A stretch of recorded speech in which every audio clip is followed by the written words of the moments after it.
It is 5 o'clock somewhere, and you've tuned into Season 3, Episode 11 of BRC. For those of you who'd like to watch this episode, I highly recommend it. You can view Season 3 on our website, YouTube, Spotify, whiskeynetwork.net, and Zencastr. I'm Carrie Moynihan, and in today's Tales from the Still, I speak with Tim Piersant about changing laws in Tennessee and making Chattanooga whiskey. Then later in the show, Chef Louise Leonard comes up with something tasty to choo-choo on. So kick off your shoes, pour yourself a dram, and join me for this episode of Barrel Room Chronicles. Unleashed Coffee is a farm-to-cup adventure like no other. Step into a world where exceptional flavors, tantalizing aromas, and rich mouthfeel take you on a journey from your kitchen to the picturesque coffee plantations at origin. At Unleashed Coffee, we believe in fostering connections between coffee lovers and the hardworking farmers behind each bean. Join the journey through our coffee subscription program and gain access to our exclusive online community, connecting you to fellow enthusiasts and the producers of your morning brew. To help you extract every nuance of flavor from our beans, take part in our on-demand coffee brewing courses right in the comfort of your own home. If you are seeking B2B coffee solutions that go beyond just beans, our comprehensive wholesale packages cater to the diverse needs of mobile carts, farm stands, restaurants, cafes, retail shelves, and more. Look no further than Unleashed Coffee to quench your thirst for quality coffee. Use coupon code COFFEEBRC at the checkout to receive 10% off your first purchase at unleashedcoffee.com. Good morning, good evening, good afternoon, whatever time it is you are catching the show today. Today on the show, I have Chattanooga Whiskey with Tim, who is one of the founding fathers of the company. So Tim, nice to have you on the show. Thank you so much for being here. Thank you for having me. We always start off with a question being, what is your whiskey journey? Like when you were a wee little lad, did you ever see yourself going into this kind of an industry and making whiskey? And how did that all come to be? Yeah, my whiskey journey wasn't a whiskey journey at all, really. It was I was born and raised in Chattanooga, Tennessee. I finished high school here. I went to college at Auburn University in South Alabama. Met my wife down there, and we married and moved back to Chattanooga. Started our lives here. I went to go work with my father for 7 years, and my wife and I bought a house in downtown Chattanooga, and it was in the South Side Historic District, which was before it was revitalized. And then so through the revitalization of the South Side, I was commuting, 45, 50 minutes down to work with my dad. I was not passionate about that. I was not passionate about working. I loved working with him. I was not passionate about the product. What was the product, if you don't mind saying? It was a retail point of purchase displays. Oh, okay. And the manufacturing was cool. So we've always been in manufacturing, which I'm very proud of. Manufacturing, an American-made product, and that was awesome. But I wanted to do something in downtown Chattanooga. My wife and I had committed our lives to downtown. We committed our lives to, the resurgence and the revitalization. And when a friend of mine and I discovered the history of whiskey in Chattanooga pre-prohibition in October of 2011, we uncovered this really deep, rich history from 1866 to 1915. We were shocked that no one had brought that back. And that was, to me, the door busted open to this opportunity as a part of the revitalization, to bring whiskey back to Chattanooga for the first time in 100 years. And so we started a Facebook page, and overnight we had hundreds and then thousands of people following us and asking us questions. And we quickly engaged with the community, and we just realized that we have to do this, and it was illegal to distill, which is why no one had brought it back. And right, it just took two guys two people that were passionate enough and desperate enough to take the laws on head first, and that became the beginning of the journey. Wow. Okay. So the laws that you changed, were they state laws, federal laws, both? I mean, what kind of laws were they that were preventing you from Well, distilling? we thought they were county laws, and so we wanted them to be county laws because that would That would be be easier. that Yeah. would be easier. There was a bill, the first bill post prohibition to pass, or post the repeal, anyways, to allow distillation back into multiple counties into Tennessee beyond the obvious Jack Daniels and George Dickel, was the 2009 bill, Oh, wow. and That's really and late. um, Hamilton County, which is Chattanooga, Tennessee, and the majority of the 95 counties in Tennessee, which include several of the largest counties in Tennessee, it was left out of the '09 bill. They were left out, and And that so was for federal or for state? that was for state, Okay. for bringing distilling of spirits back to Chattanooga, or back to Tennessee. And so we were hoping that our county would just opt us. We were thinking that we could opt into the 2009 bill. Then after several months, the state attorney general ruled against that and said that Wow. we had to essentially change the law again. And so we formed House Bill 102 and Senate Bill 129 to Oh my fight God. the law, and that took until May of 2013 to pass.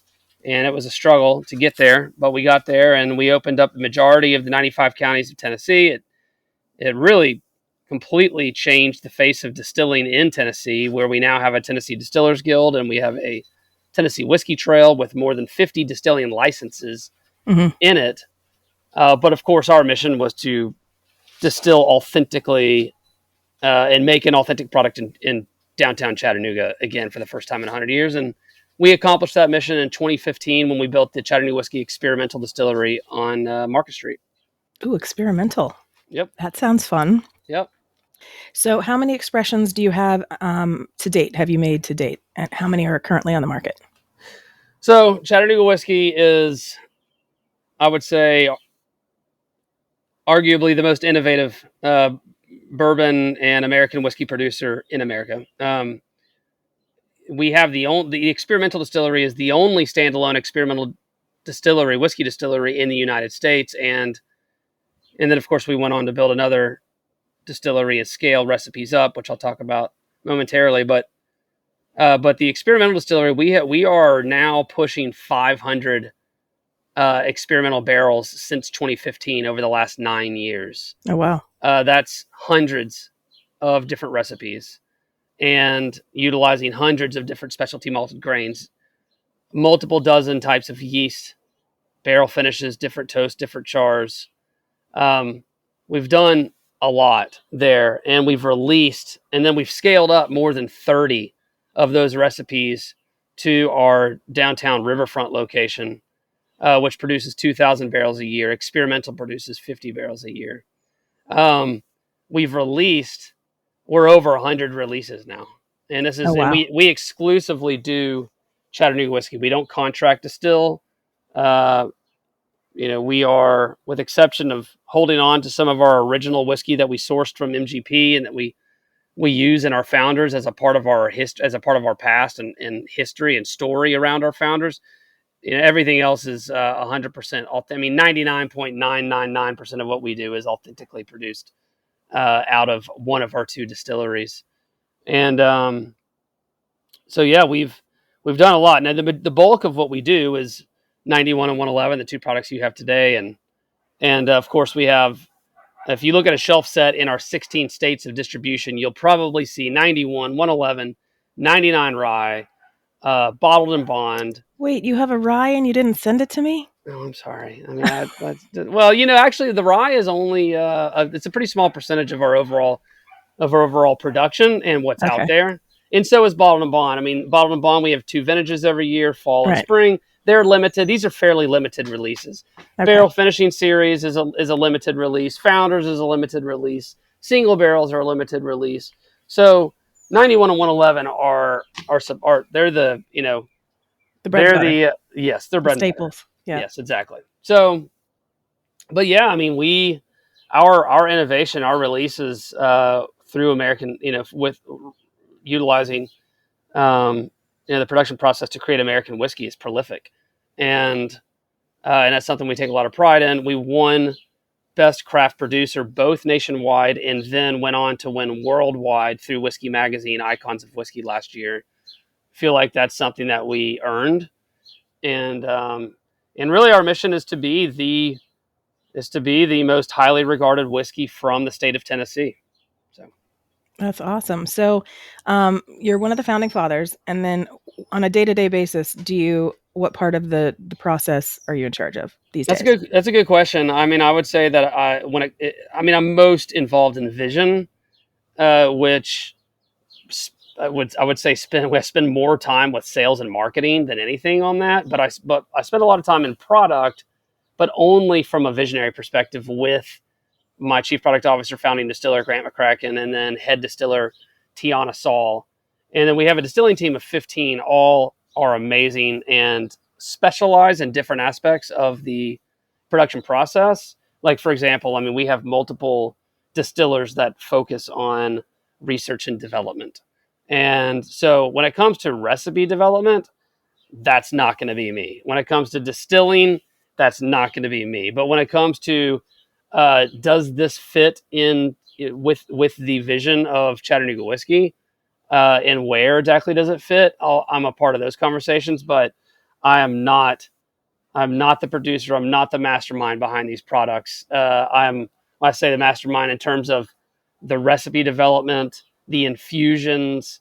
I'm fortunate to have the best distilling team in the world, and I put 100% of my trust into everything that they do, and frankly, out of more than 100 releases, they've never let me down. It's every product we've ever made, I think, is amazing, and so for me, it's really just about like, how do we grow and how do we tell our story and how do we make people aware of who we are and where we've come from. That is awesome. So, do you at the experimental distillery? Do you guys have tours, or do you have tours at either one or both? Yeah, actually, we only do tours at the experimental distillery 7 days a week, noon till 8 o'clock, or 11 to 8. We see 50,000+ people a year come from all over the world and all 50 states. It's a great experience. It's one of the on TripAdvisor, it's routinely ranked in top 1 or 2 experiences in Chattanooga, which is a $1 billion+ tourist town. Chattanooga. Yeah. I don't know. A lot of people, I feel like, know about Chattanooga because of the outdoors and maybe Right. the choo-choo or whatever. I was But gonna say Chattanooga, yeah, choo-choo. but the city's done a really great job of facilitating tourism, and we are, I think, a unique and important part of that. We do not allow people to tour through the Riverfront Distillery, which is a shame because we've operated it for 7 years, and haven't started tours there yet. But that's because we haven't found a good reason to interrupt the production process over there yet. But I'm working on that. I'm trying to get tours started at Riverfront so people can come in with a package deal. They can see both locations. And how far away are the properties from each other? 1 mile. So That's good. That's good. Yeah, they're literally like on one. So the historic district south side, actually near where I live, is experimental, and then a mile away on Riverfront is Riverfront, is what we call the Riverfront Distillery. And is it actually like right next to the river? Like, can you drop water out of the pool? I mean, out of the window? It would be Riverfront if condominiums weren't built in between us and the in the river. Have it's which is great. I mean, the development down there is awesome. I would say we're probably 200 to 300 yards off the river, probably 300 yards off the river. You have the 2 distilleries. One does experimental, and the other one, I'm assuming, does primarily all the 91 and 111 type. It does, and then we've scaled up a bunch of recipes. So 91 and 111 make I'd say 75% of what we produce over there, and the other 25% is comprised of 30 plus other recipes. Okay. And how many states are you in right now?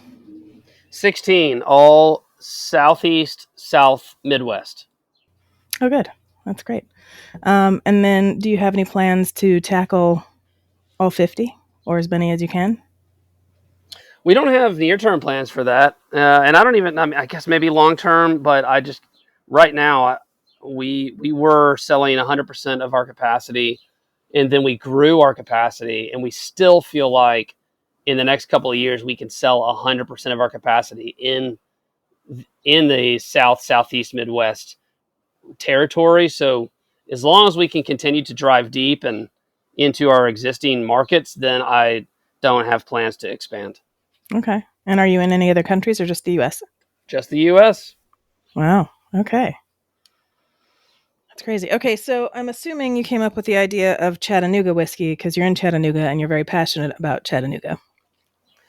Yeah, there's more than 30 brands that were here pre-prohibition. And so we considered choosing one of those to revive, but we felt like Chattanooga was the only way to go because obviously we love the name, we love the town, and it encompassed everything that was once here before.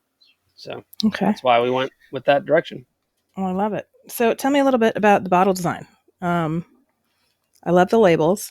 They're classy. They've got a lot of information on them, but yet they don't look like they have a lot of information on them. I really appreciate that. And that's definitely one of my passions. Of course, I our like the creative Nashville. director, Rich Abercrombie, he's been our creative director for 11 years, almost since the very beginning. He helped me with the Vote Whiskey campaign, and then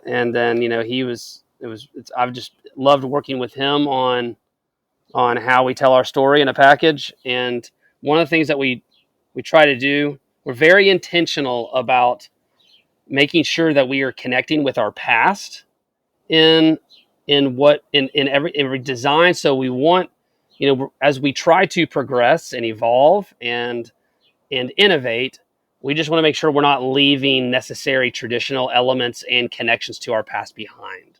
So 91 111 and that bottle design came from we actually evolved the mold that was from our original bottle that was 1816 that we used to change when we sourced from MGP and changed century old laws. So finally in 2017, when we came out with our first aged distillate, we had worked for more than a year on creating a bottle that was authentically us and from Chattanooga. We wanted to utilize large embossing because the embossing was something that was pre-pro. So we wanted to bring that back. We wanted to boldly state that it was made in Chattanooga, Tennessee, because of the fight where we had just come from, where it wasn't made in Chattanooga, Tennessee for a number of years. And then we've evolved the label itself several times. So on 1816, Chattanooga whiskey was not stacked. So then we decided to stack it. Okay. And then and so we've kept the original font. The font actually used to have a shadow behind it, a drop shadow, but we dropped the shadow because we wanted it to read a little cleaner, be a little clearer, a little more modern in that regard. And then the angled label actually came from our first bottle and bond. That was not our first 91 label. Our first 91 label was actually more symmetrical, and then Rich designed this bottle and bond label with the angled. We call it the hug. We call that label the hug, like it's hugging the bottle. Yeah, it looks like that. Yeah. And so he created the hug in the bottle and bond release. And when that came out, I was like, oh my God, like this is the future of Chattanooga whiskey. This is the future of our label. And we ended up evolving the first 91 and 111 in 99 rye labels and barrel finishing series labels into the hug. And I love the layering. I love the city kind of in the background. It stands off the shelf a lot more. It still has this kind of like pre-pro feel to it, but yet it's still like sleek and modern. So yeah, I don't know. That's some of my details. Very cool. Well, I think it's time we open up this bad boy and take a sip. Sounds good. All right.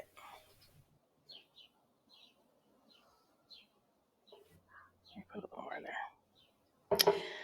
Okay, so out of all the expressions you have on the market right now, what is your favorite? I mean, 91's my go-to because of its versatility. If I want to make a cocktail, if I want to sip it neat, if I want to sip it on the rocks, if I want to sip it in the winter or sip it in the summer, 91 is just a super approachable product. 111 would be after that. I mean, I love our Bottle and Bonds. I love our founders. I mean, it's like asking me to choose my favorite kid. I have 2 kids, by the way, and I absolutely can choose my favorite kid on a given day. It doesn't. No. It's not always the same kid. It goes back and forth, and that's kind of how I approach my whiskey. So, tell me a little bit about the mash bill on this guy. So when we established the experimental distillery, Grant McCracken, our founding distiller, came from a prominent brewery, and he was the head brewer and head of research and development there. And he brought this concept of specialty malts into bourbon, and he wanted to explore that at the experimental distillery. And so that's what we did. And in that process from 2015 to 2017, which we've still continued on, this many years later, we established our own straight bourbon whiskey and American whiskey concept called Tennessee High Malt. So every recipe we produce is greater than 25% in specialty malted grains. Wow. We selected the 91st barrel to scale up to Riverfront to become our flagship and replace MGP, which is a 4-grain, 3-malt Solera barrel finished small batch bourbon. It has non-GMO yellow corn, malted rye, caramel malted barley, and honey malted barley.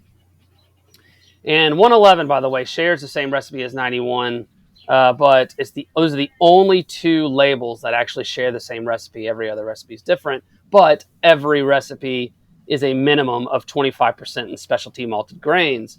So our whole mission was really to become the dark chocolate versus every other bourbon's milk chocolate. We are in love with these roasted and toasted grains and the flavor profiles and the richness and complexity that you can get out of them. And so, we incorporated that into all of our recipes, even some single malts, some rye malts. Like our rye is not just a raw rye, it's a rye malt. And 91 is a straight bourbon whiskey, but it is a high malt straight bourbon whiskey. Yeah. And it's designed to be kind of roasty and toasty, but still be straight bourbon whiskey and still be approachable at 91 proof. I can see myself at a campfire with this doing s'mores. Nice. Yeah, well, with a dark chocolate bar instead of a milk chocolate bar.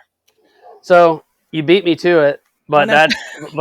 that's how I describe 91 and 111. Is like 91 is more like when you bite into the s'more, you're getting some of those exterior notes, the honey graham cracker, and maybe a little bit of marshmallow, a little bit of chocolate. But the 111 is when you sink your teeth into the middle of the s'more and you start getting those richer notes, that toasted marshmallow and that dark chocolate instead of a milk chocolate. Absolutely, that's 91 and 111.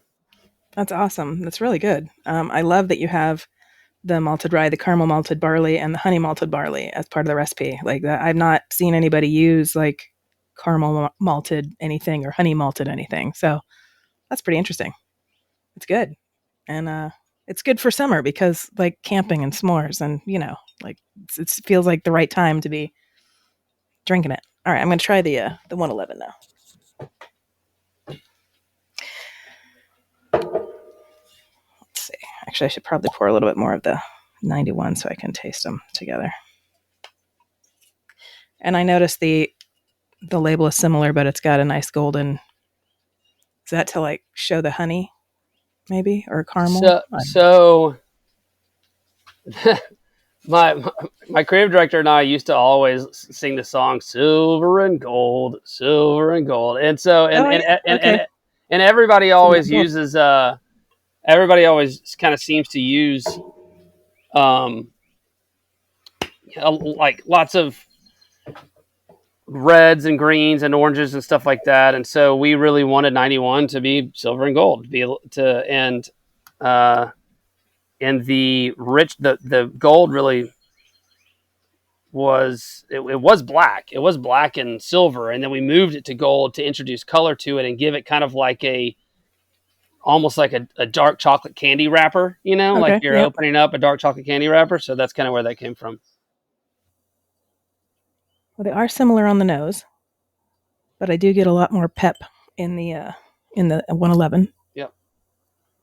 All right, let's see. It's 111 proof. It's unfiltered, so you're going to get some char sediment by design. Oh, yeah. That's got a nice kick. Yeah, the viscosity of it is quite different. It's going to be they both have good legs, but the 111 looks a little stickier on the glass. It's much more fuller bodied and richer overall. It has kind of like a buttery mouthfeel where it like coats your palate quite differently than the 91 does. Oh yeah, now this one I would definitely drink neat. This one, if I had to put it in a cocktail, I would, but I don't think I could put the 111 in I mean, I guess I could, but you could. Why ruin it? It would. That cocktail might bite you before you get to the second one. Right. Exactly. So what are your plans for the immediate future for the company? To keep doing what we're doing, to raise awareness and to own Tennessee as the best craft whiskey from Tennessee. And I think that means that there's a lot of opportunity to grow. Right now, I think every bourbon brand is battling a slower market than they have in years past. And I just think that we have a lot of potential to meet our new production capacity since we increased it over the last several years, and continue to tell our story. I mean, I think it's one of the best bourbon stories in modern day out there, and so that's the focus. I'm not focused on anything else. Okay. Have you noticed, and I've noticed this from my side, we would do a lot of virtual tastings over the pandemic. And before that, it was like we had in-person events all the time. And I've noticed since the lockdown has been done and people went back to work, like I thought, okay, the in-person events are going to come back. And they really, like, the events are there, but people aren't really going to them. And unless people are going to the virtual, and I'm assuming it's because everyone's back to work and has to, do the daily grind. But I also think, like, well, how could they have had time to go to the in-person events before the pandemic? And now, so I don't know. This whole pandemic thing is just like shifted everything in everyday life. And have you noticed that since the lockdown is over, it's been less? Yeah, not even that. I mean, I feel like, yeah, absolutely. I think everything is just kind of muted, if that makes sense. I think I think a lot of people are just exhausted and kind of recovering from the exhaustion. And inflation is part of the exhaustion as well. And they're adapting to being exhausted of, inflation and a number of other things. And I think some things went rampant right during the pandemic. So like, I think there was a point in time where, of course,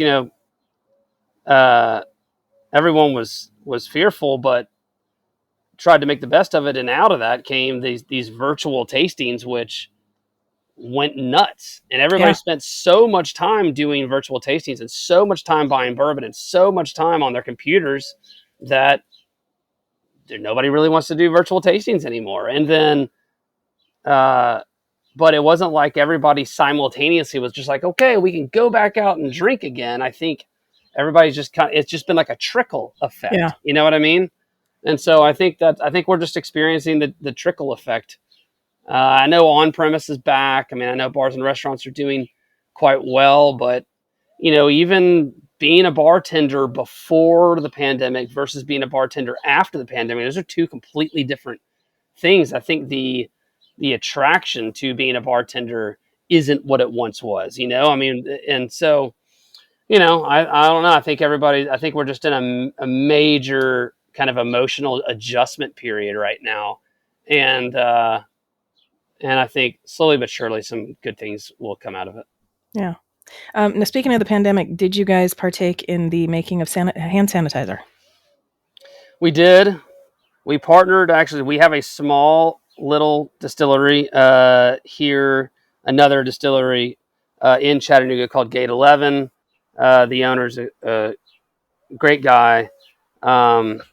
He runs vodka, and we do not. We only run whiskey, so we cannot actually make hand sanitizer. We cannot get to a grain neutral spirit because our stills are not designed to run that high.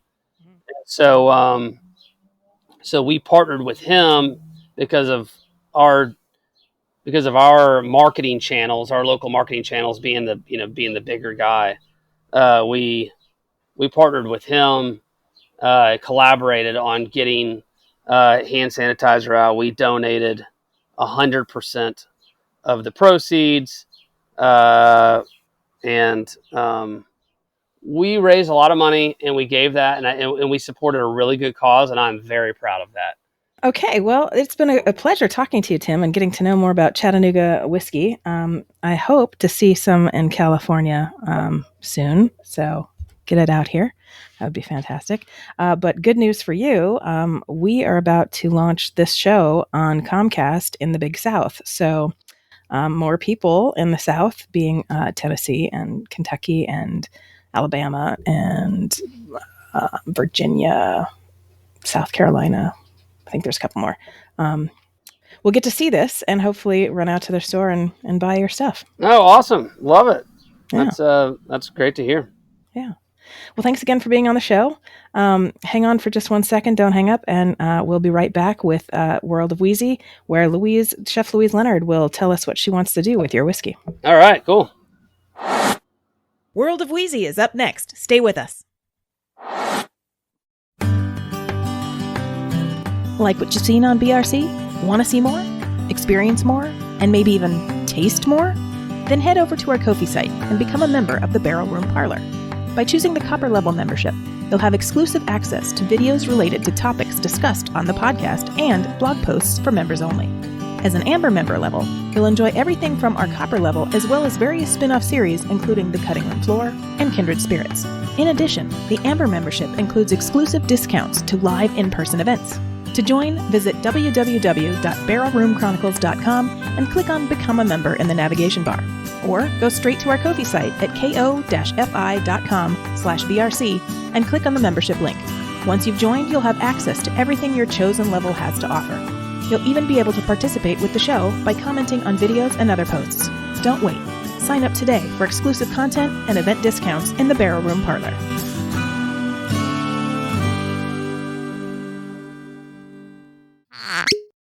Louise, happy 4th of July. It is 4th of July, and because it's 4th of July, I thought we have to have an American whiskey. America!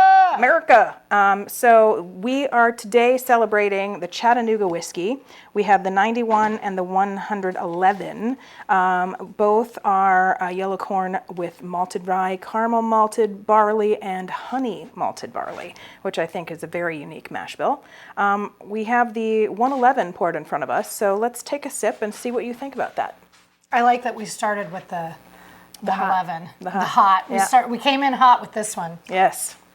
So delicious. I have a feeling I'm probably going to choose my pairing based on the lower alcohol, to be honest. But, let's give that a swig and we'll see. Okay. What's your thoughts on this one? Well, I really like that I can taste the caramel and the honey in this, which I'm not used to seeing. I mean, I'm used to having those flavors, but I'm not used to having those flavors in the barley. So I think it's pretty unique. I like it. All right, so let me have your glass right there. Let's fill these up.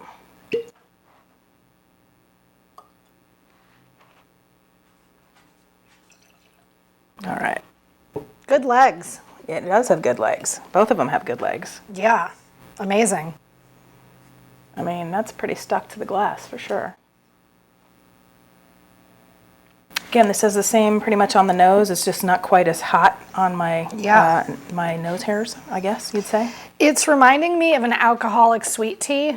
Well, I summertime mean, sweet tea, yeah. Summertime, core memory, my Aunt Kat made the best sun tea when I was growing up, old school, like fill a jug with water, tea bags, lemon sugar, stick it out in the backyard, bake it in the sun. And my Aunt Kat, now my mom grew up in East Tennessee in a place called Johnson City, in and around a place called Johnson City, and which is not all that far from Chattanooga. It's probably maybe a couple hours from Chattanooga. Okay. So I feel like this flavor of sweet tea comes straight through for me, takes me back to a time and a place that was just a very enjoyable part of my childhood. Do you feel like that's probably because of the honey malted barley and the caramel? For sure. Okay. Yeah, for sure. And that being said, I think that this would pair beautifully with good old classic Southern snack, Hush Puppies. Hush Puppies. Yeah. So basically, Hush Puppies are fried cornmeal, essentially. It's a cornmeal batter. It's like all the things in the South. You take cornmeal and you make a number of different things with it, and a Hush Puppy is no different, right? And so, oftentimes it's cornmeal. It might have some regular flour. It's got maybe some buttermilk. It's got an egg. You can season it however you want. In this case, I would probably put a splash of this whiskey in my Hush Puppies. You can eat them as is, dipped in some sort of like spicy remoulade. You can eat them next to fried fish, is very common. Catfish, of course. Of course. But yeah, I think the salty and the sweet would be absolutely delicious together. Well, that does sound delicious, and it does sound quite American for this 4th of July Very American, weekend. Very, very American. I mean, corn is native to the Americas. It is. So Is it? It is. It absolutely It is. is, yeah. Yeah, corn is native to the Americas. That's for pretty cool. sure.